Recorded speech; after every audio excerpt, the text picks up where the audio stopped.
Julie, are you taking the meeting this morning?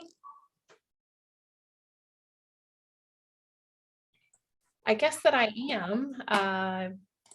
Stacy did not give me a heads up on this, but it looks, It's the December curveball. yeah, there you go. I got 1, 2, 3, 4, 5, 6. We don't have a quorum. Am I counting that right? We have 8 present. We do. Sorry, a couple of those names just must have just popped in. So yes, I guess if Stacy shows up, we'll let her take over. But being as it is now 11:21, according to my computer, we'll call the Public Safety and Health Committee agenda. Excuse me, the Public Safety and Health Committee to order. And if you could go ahead and do a roll call. Sure. Stacy Anderson, she's absent. John Contos. Here.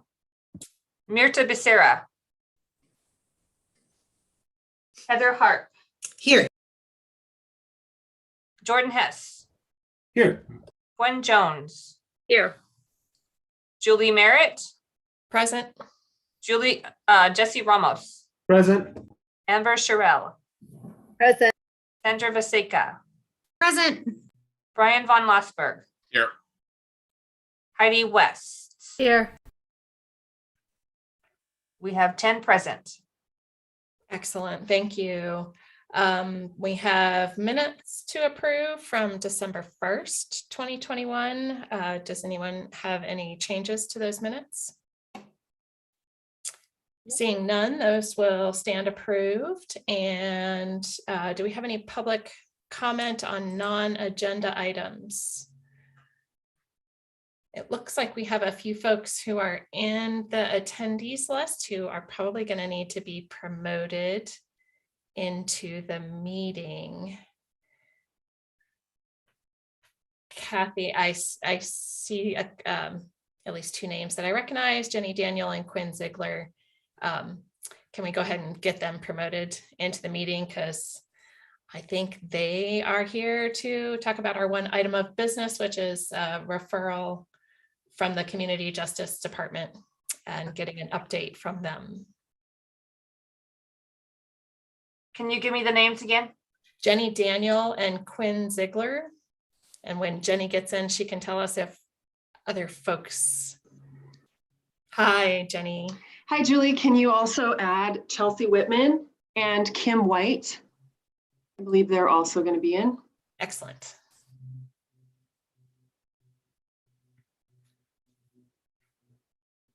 We also have a PowerPoint to share. Yeah, so I think we need to, Jenny, do you have that, or is someone else going to run the PowerPoint? I think that we assumed you would have it. So I'm going to check in with my coworker Chelsea and see if she's got it up and could share the screen. Do we have the ability to share our screen? We should. We Yes. need to get them actually promoted as panelists First. Okay, Yeah. I'll be right back. And Julie and Jenny, I actually sent this over to Kathy, but I can also share my screen if that's. Yeah, Kathy, can we get them in as panelists and then they can share their screen? Because I don't think Kathy can run the PowerPoint and operate the meeting at the same time. Correct. So I will do that right now.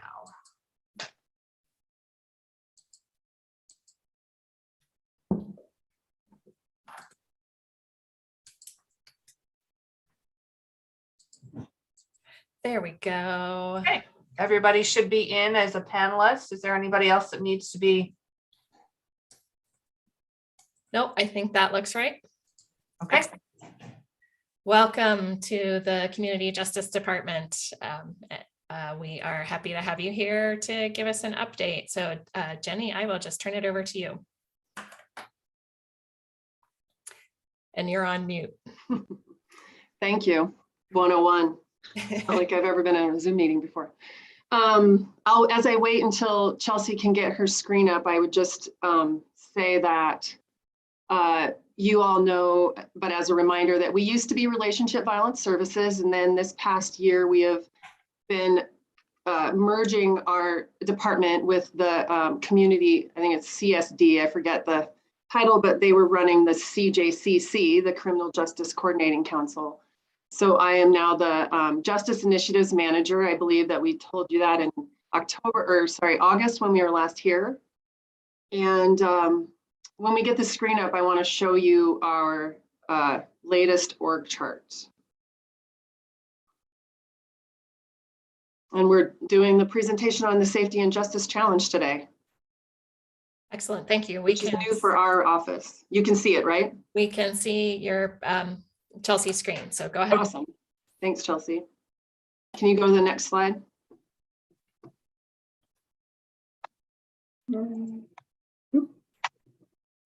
Awesome. So this is our new org chart. And as you can see, Chantel's still our director. And in the middle here, I'm the Justice Initiatives Manager. What that really looks like is coordinating the Criminal Justice Coordinating Council and also overseeing Just Response, our work with crime victims, and ensuring that there's fewer barriers for them to reporting. As I always say, that our community safety relies on people reporting it to law enforcement. And then we have the Safety and Justice Challenge, which we'll talk about today. With me today is Chelsea Whitman, who's running the Safety and Justice Challenge. We also have Quinn Ziegler, our data analyst. And this is really exciting for our department because we were kind of managing data on our own. So I really appreciate Quinn's help and position. And then we also have Kim White with us, and she's our community reentry coordinator that works under the Sheriff's Department as a strategy for the Safety and Justice Challenge. Yeah, I think that's all I want to say on that one. Next slide, Chelsea. So you all probably know, but a lot of this has been built on, has been coming along over the past, I don't even remember.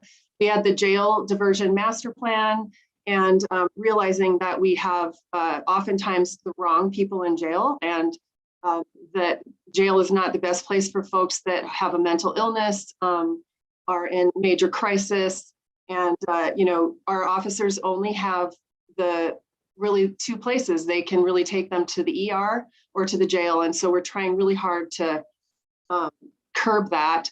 We did in 2019, I believe this is an intercept map. It's called the sequential intercept map. I believe a few of you may have been involved in this, but the idea, I'm not going to go through all the little things, right? But the idea being that there are several areas where we can interrupt or support people going back into the jail if they're out, or preventing them from going into the jail to begin with. And so that's really what the work is based on. The CJCC is looking at this kind of work as well as the Just Response stuff, but they've been focused on this, and there's a lot of work to be done. We are heavily collaborating with the behavioral health groups and any of these partner stakeholders. And I think I'm passing it off to Quinn. Do you guys have any questions immediately for me? I assume we maybe will hold questions to the end.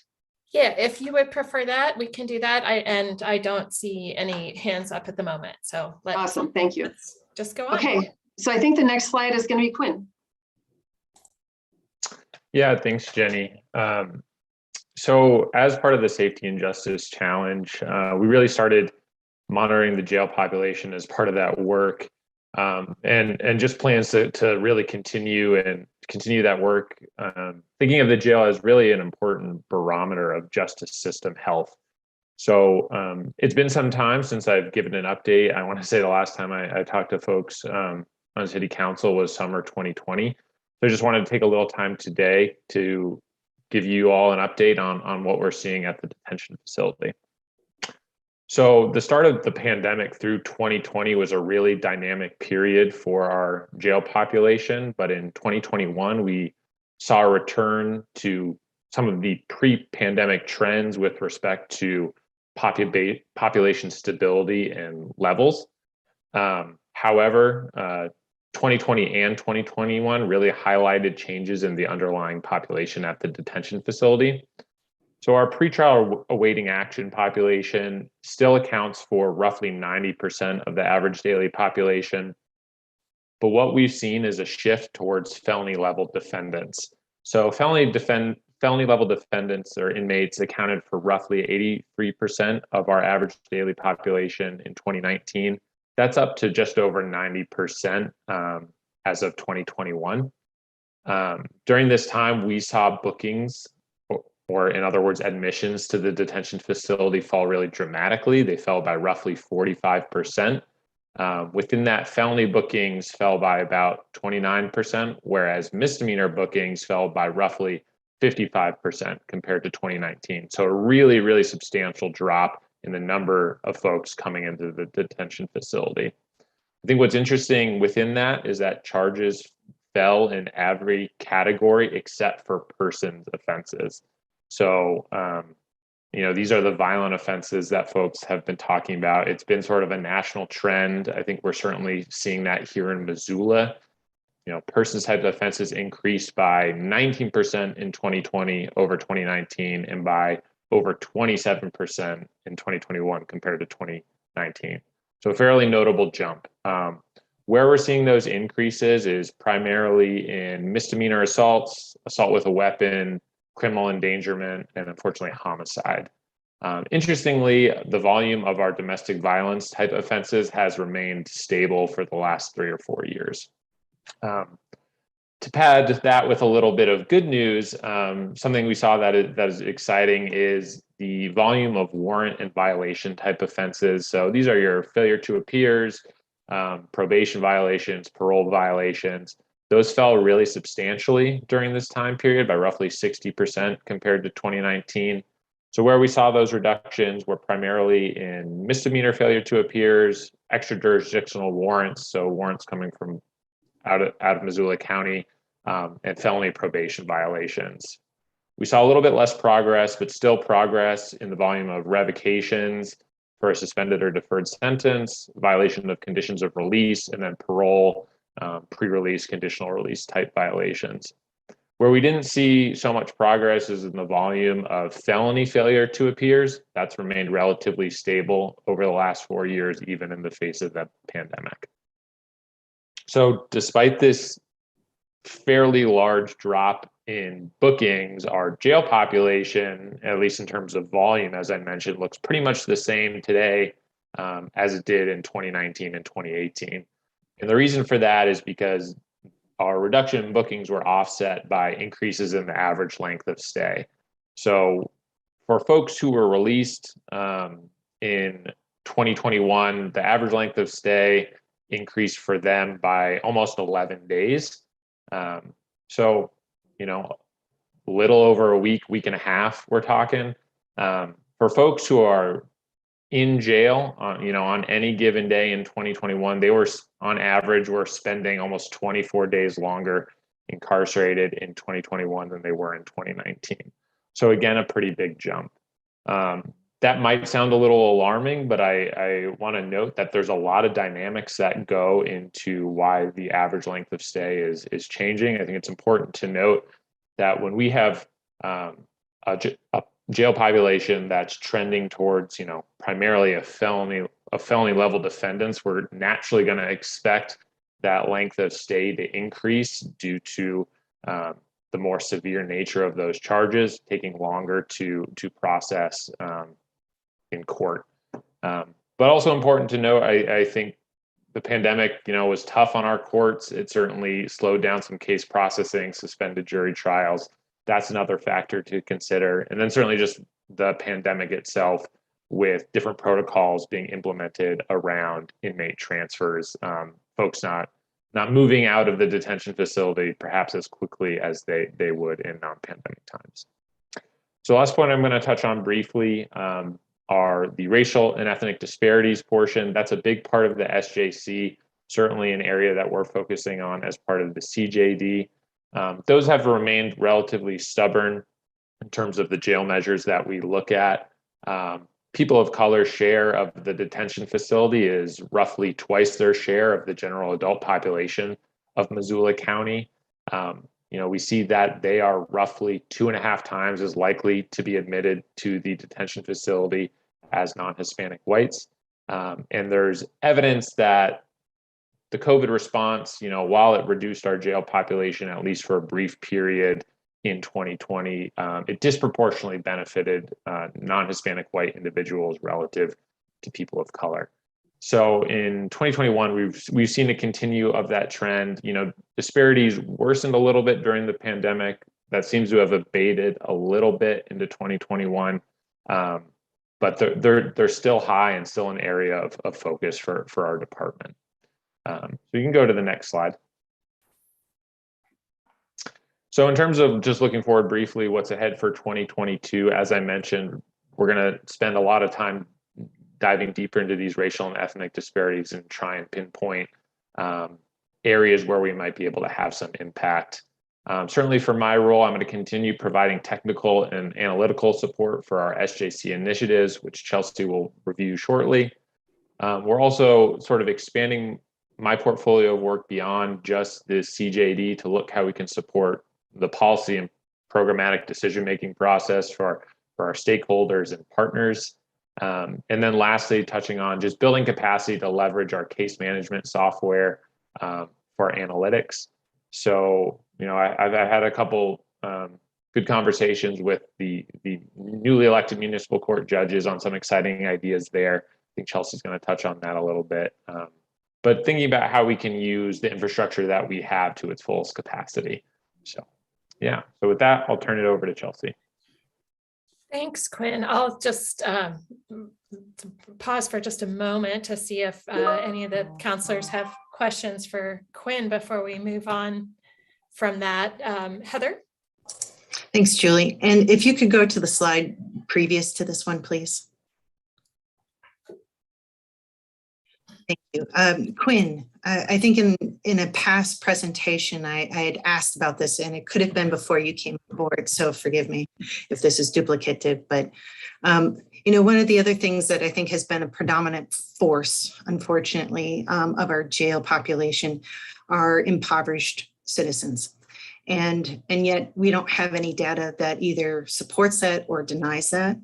Is there capacity in when you talk about building capacity to leverage the software that we could add that question to the survey when that work is happening, as we're taking into account race and ethnicity as well? Yeah, so I think absolutely. I'll talk a little bit about some work I'm doing, sort of looking at a more demographic profile of the folks who are at the detention facility. Some work I'm doing is one, looking at geographically where folks are coming from in Missoula County to see if there's any disparities in certain neighborhoods or census tracts. And then also looking at, what our breakdown is of how many folks are coming from in county, out of county. Are they potentially experiencing homelessness or transient? I will say that's a work in progress, but preliminarily, roughly 20-ish% of folks who are admitted to the detention facility are experiencing homelessness. That's a large percentage. I don't think that's going to be, frankly, a surprise to any of our criminal justice partners. But yeah, that's certainly a dimension that we're starting to look at and thinking about, what type of information do we have that's available currently to help us start asking these questions, and what areas perhaps do we need to start asking some new questions. So yeah, excellent question. Certainly something we're looking at for next year. Appreciate that, Quinn. Look forward to future presentations. Thanks. I just want to comment about that average length of stay metric, and I've wondered if that is an appropriate metric for us to even consider, given that the average doesn't do a good job of representing what's going on. Just because I've been reading a lot about statistics lately, and I think that's one that is kind of maybe is a little bit misleading, but that's my 2 cents. So Why don't we go ahead if there's no other questions? All right, thanks. Okay, well, and thank you. I think this is my portion. So my name again is Chelsea Whitman, and I am the Safety and Justice Challenge Coordinator, which means that I'm the project lead for the SJC projects within the Community Justice Department. So I wanted to start today by just taking a little time to address what we mean when we say stakeholders, who that is, how they're involved. I added a list to this slide, but I think it's really important to note that this is absolutely not inclusive of everyone.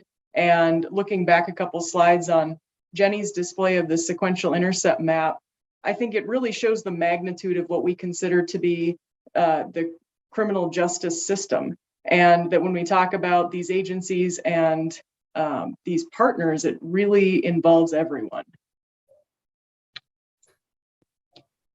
So this is a list of our 12 SJC strategies, and I will give you a minute to look at these, but I will be discussing each of these in greater detail.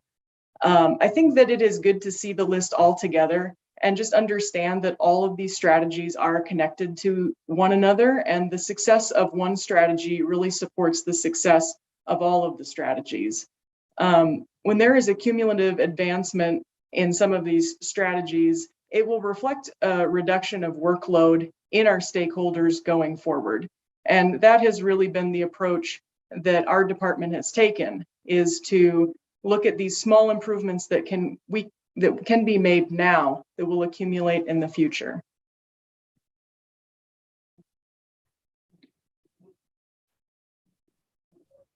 We can move to the specifics. The first strategy I'd like to discuss is the community-supported reentry program. And for that, I will give the floor to Kim White, who is the community-supported reentry program coordinator. Thank you, Chelsea. So the community-supported reentry program was, as you guys were told, it was identified as a strategy.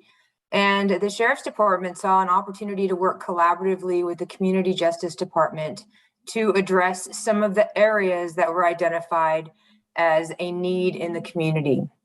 What the community-supported reentry program is it's really an opportunity to address the pretrial population, as Quinn had mentioned, and also address the racial and ethnic disparities that we see for our jail population. So basically, in a very small nutshell, what the community-supported reentry program is it's run by the Missoula County Sheriff's Office within the detention facility. And like I mentioned, it was developed to assist in reducing the pretrial population within the detention facility, and also an opportunity to provide innovative strategies to address the high demand, high needs offender population. Also, it pays particular attention to the Native American adult population that is currently in the detention facility. So think of it as an opportunity for a case manager to work very closely with an individual to identify their needs specific to the top 3 most pressing needs, and getting them connected to services within the community while they're going through the pretrial process. So as they progress through, the goal is to release them into the community and utilize services available to them in the community while they're pending their court proceedings.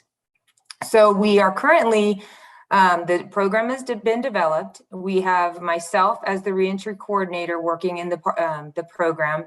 And we also are going to be hiring within the next month a second reentry specialist, and we will both operate as case managers to help navigate and ensure that the offender, while in the community, is capable of meeting their goals listed by the court for release conditions, and also stay free from any additional criminal activity while they're going through the court proceedings.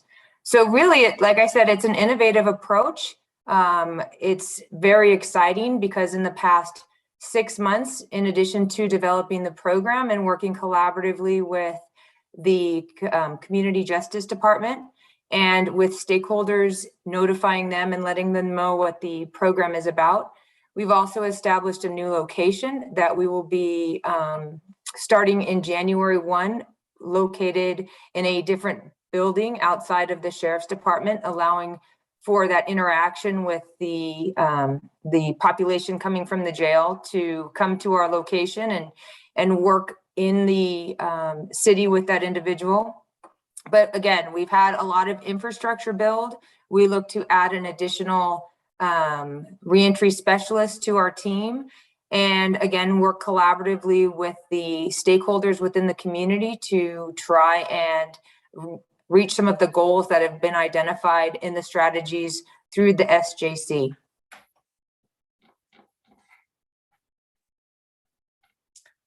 Just to do a quick time check, we got about 20 minutes left, and it looks like you guys got a lot of slides.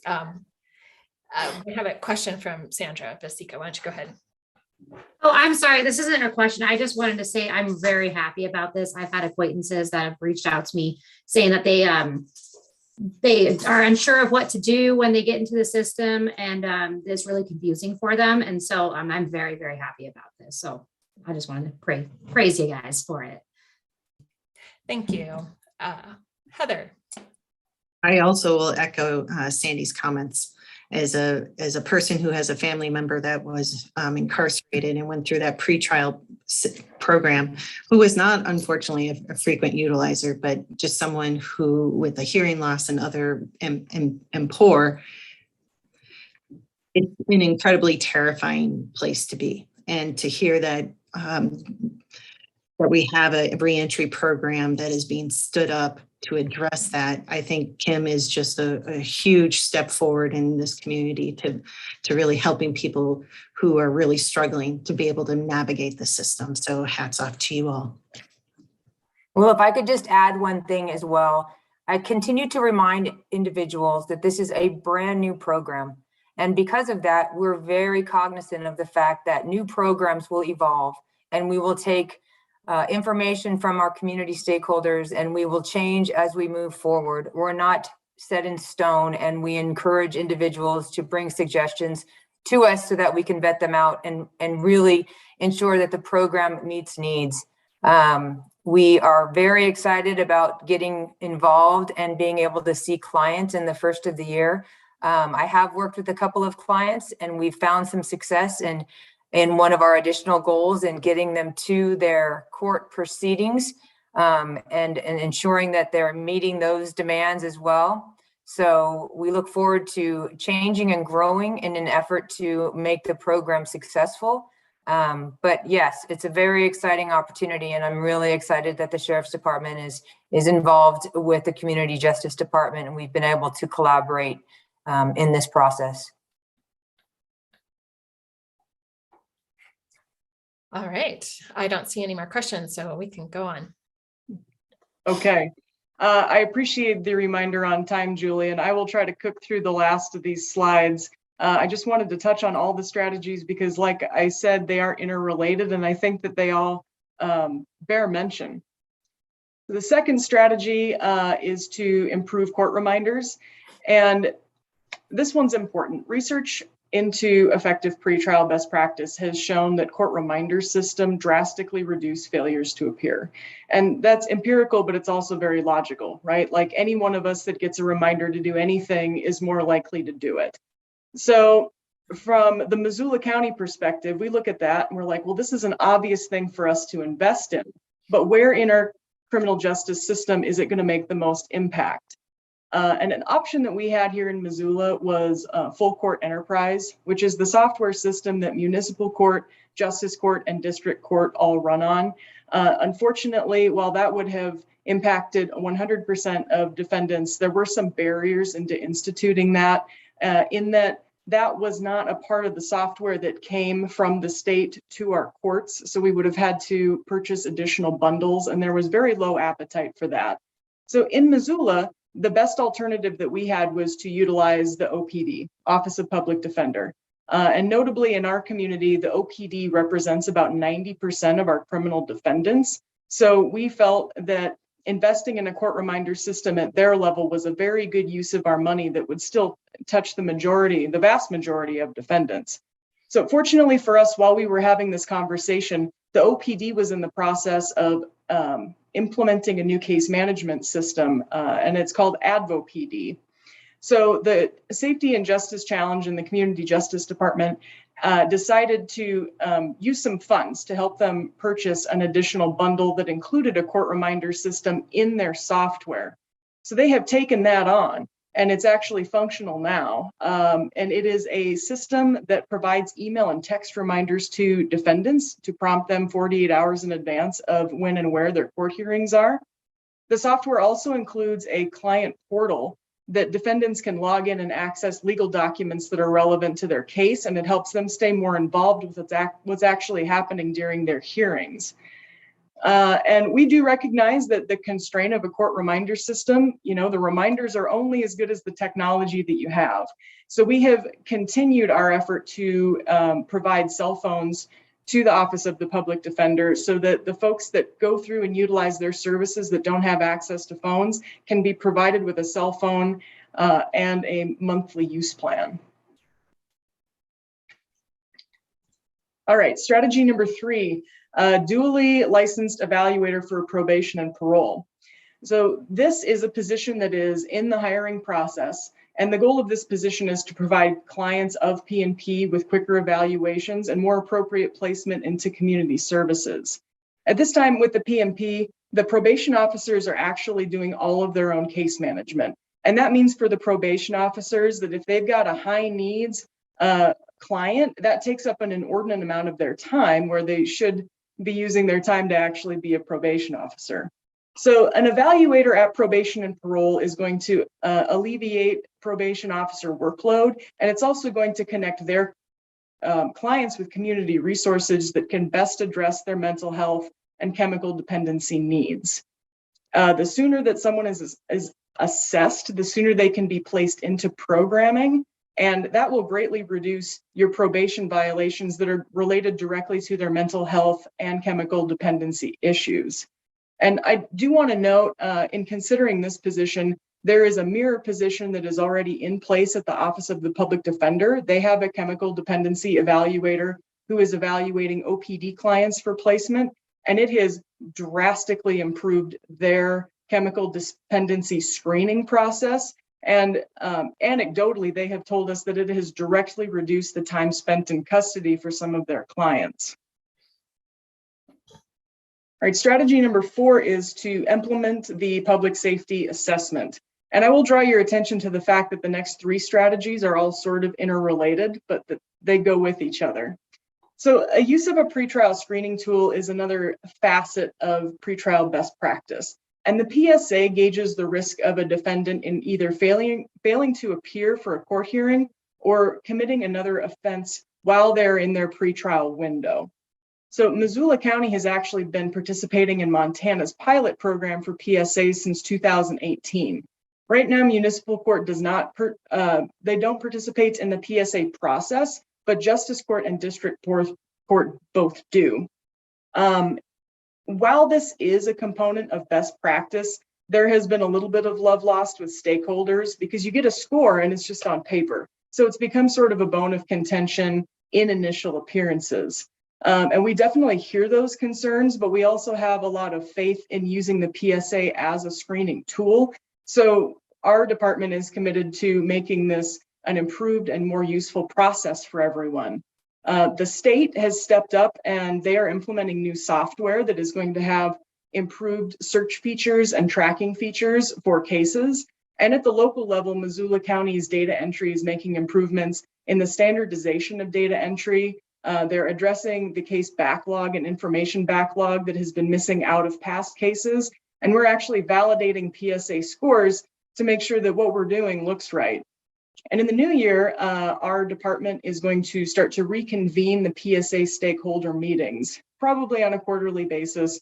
And we'd like to take that time to really address any concerns around the PSA process and provide any training information that is going to be useful to the judges.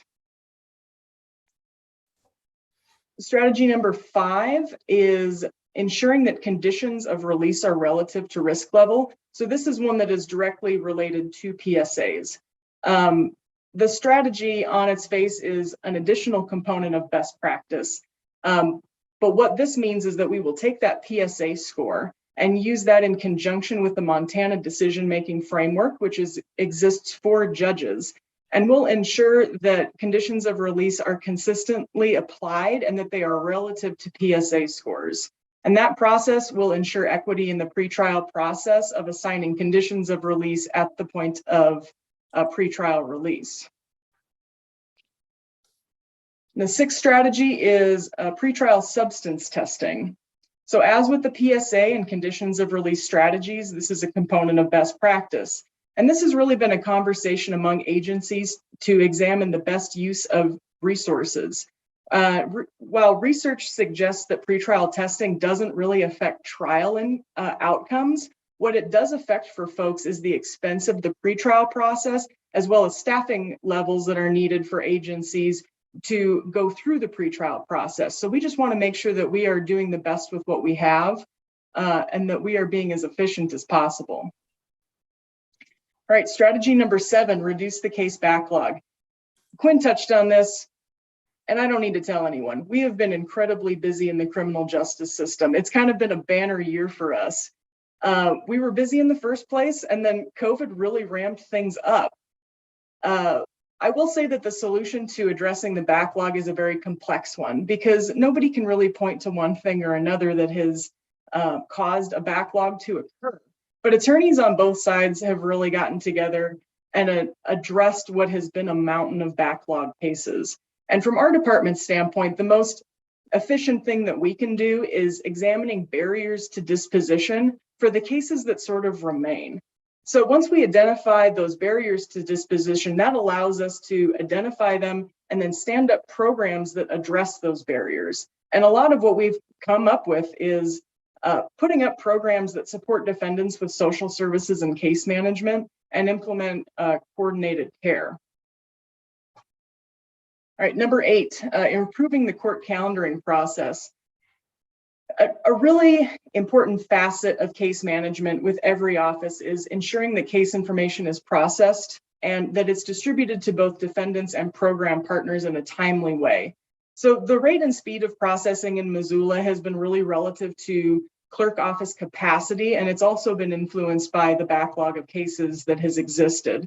But we have seen some really positive changes in the realm of this strategy, with agencies stepping up and shifting their staffing to better utilize their own resources that has alleviated things in the sort of trickle-down effect.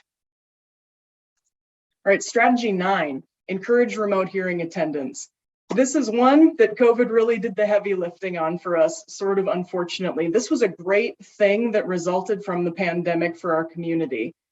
Most of the courts shut down completely to in-person hearings during COVID because of public health concerns. So all of the courts in Missoula developed a really robust system for remote appearances, and they have continued that. So in our department, we want to do everything that we can to support that remote attendance, because it's easier to go to court in your home than it is to actually show up to court, and barriers come in all shapes and sizes. So the things that we have done to really advance this strategy are those burner cell phones and cell phone plans that are available at the OPD and through municipal court. And the other thing that we have done is distributed laptop computers that have video and audio capabilities to the Poverello Center, to Housing Montana Heroes, to Valor House, and to the Johnson Street Warming Shelter. So those folks that are going through housing challenges still have access to their legal services. Right, number 10, a Native American peer support specialist. So this position has been hired out of the Office of the Public Defender, and this individual's name is Misty Herron. Misty is a case manager at the OPD, and while there are other case managers, Misty is unique in that her entire caseload is comprised of Native American clients. Her support system that she's using is really a peer support, but she's building relationships with these clients and trying to make lasting referrals within our community.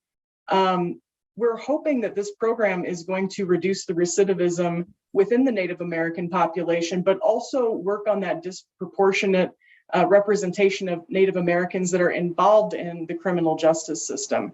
And troublingly, I think Misty has also echoed that the rate of homelessness just within her client population hovers around 20%, which is much higher than it should be statistically. All right, number 11, the race and ethnicity dashboard. This is something that Quinn can speak to a little bit more specifically. This is a dashboard that exists on the Missoula County website, and it is useful to identify racial disparities within the Missoula County Detention Facility. And while it's illustrative, it doesn't tell the whole story of why those numbers exist. So this is a great resource for stakeholders who want to dig deeper into this issue of racial disparities. But other dashboards, as he touched on, may be developed in the future. All right, last strategy, ensuring equitable criminal justice policies. So our department really considers this kind of a living goal. Equity is a really important thing for all of us to consider. And we don't think that it's good enough to make this a line item or a checkbox when we're going through and considering what we do in our community. So we have been working with Jamar Galbraith, and he is the Justice, Equity, Diversity, and Inclusivity Coordinator for Missoula County. JEDI is the acronym, and there are a lot of Star Wars jokes that come out of him, but he has been a great resource to us. So he is helping us demonstrate our commitment to equity through our initiatives, our grants, our policies, and really everything that we do in writing and in action. Let's see, and my last slide is what's next. And we are excited about what's next. It's a collaborative effort between the city attorney's office and the municipal court. So after New Year, this team is going to explore a prosecution-led traffic diversion court. It's a very clunky name and it's not the final version, but this diversion court is going to address particularly complex traffic-based cases that occur across multiple jurisdictions or multiple states. So we are going to utilize case managers to help defendants navigate DMVs that are maybe across multiple states, which is an enormous headache, and try to get those folks in a position that they can get their driver's licenses reinstated. So the city attorneys will contribute by identifying these cases and referring these cases for resolution, and it will help clear out the backlog of these complex cases out of their system. And then the judges who are over the diversion court will incentivize disposition, reinstatement of licenses, and carrying valid insurance. And that is going to reach the conclusion of what everyone wants, which is the ultimate goal of improving public safety, making sure that everyone is licensed and insured when they're on the road.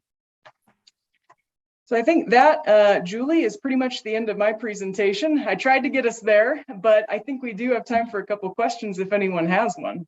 Yeah, thank you very much. I'm going to take advantage of stepping in as chair to make one comment, and that is back on your slide listing the stakeholders. I would love to see you guys add victims and victim advocates to that list. And that's the only comment that I've got. Thank you all. This is an amazing amount of work, and it's all, in my opinion, headed in the right direction. So excited for everything that's coming together. Jenny, I know that you guys have been through a lot of big changes over the last year, but I really appreciate all the hard work that you're doing. If anyone on Jenny, you or your team has some final words, or if there's any questions from council, go ahead and put your hands up. Gwen, go ahead. I just wanted to say thank you, first of all. I appreciate the enormous amount of work that goes into these incredibly complex issues. And I think Missoula is a great community to try and figure out how to go forward. And we are supportive. I'm supportive. And I think our community is very supportive of this. So I hope you guys are able to come back in front of council more often. And we're not sure if we'll be in person or virtual in the future, but we're kind of getting to our new normal still in this pandemic and post-pandemic, and we need to get back on schedule of more interaction with you because this is a incredibly important issue and so much going on in our world right now with social change, social justice. So I'm really glad to hear all the information today, and thank you. Thanks. And Heather? Thanks, Julie. Jenny and team. What I really appreciate is this fairly innovative approach to criminal justice reform, and being able to see all of these stakeholders, and to Julie's point, making sure that our victims and our crime victim advocates are a part of them, really speaks to that web that is certainly needs to be woven in order to address the injustices that our community faces. So keep up the good work. I lament the fact that I won't get to hear these on a quarterly basis anymore, but very, very proud of the evolution of this whole Criminal Justice Coordinating Council. It is making a difference, and I thank you. Thanks. All right. Go ahead, Jenny. I would say that we stand on a lot of shoulders and a lot of work to get to this place, and I appreciate all of your support. I know Stacy's going to be sitting on the CJCC for us, so I appreciate that too, Stacy. All right. Well, I appreciate the chance to chair a meeting on my last day. And we don't have any other business, so we will be adjourned. Thanks, guys.